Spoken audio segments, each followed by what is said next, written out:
Almost all honey are floating when harvested, but at least all Swedish honey will crystallize by itself.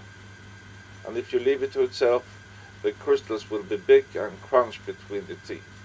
Some people think that it's sugar added, but it's just the natural crystals from the honey. Before you put the honey in jars, you have to check the moisture level.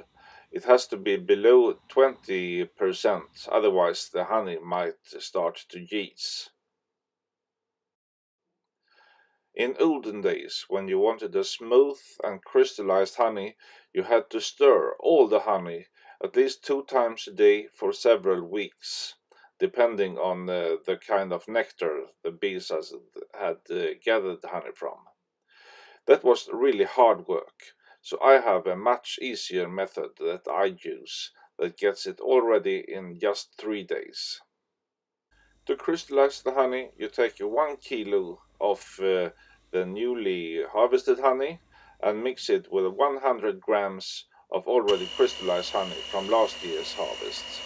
You stir it vigorously for a minute, morning and afternoon for 3 days, and keep it in the refrigerator in the meantime.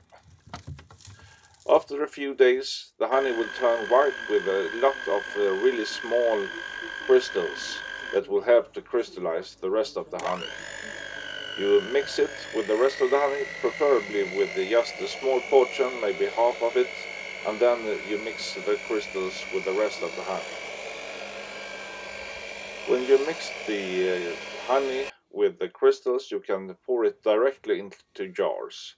If you keep them refrigerated for a few weeks, the honey will be smooth and crystallized in the jars without any big crystals.